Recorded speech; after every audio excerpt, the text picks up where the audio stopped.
You ask Tiger to solve. This deals with linear equations with one unknown.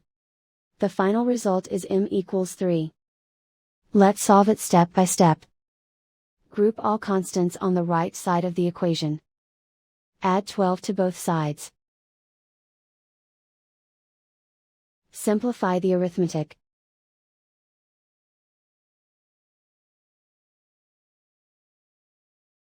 Isolate the m. Divide both sides by 4.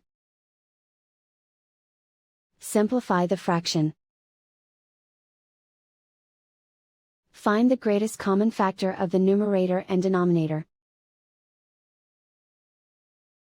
Factor out and cancel the greatest common factor. And so the final result is m equals 3.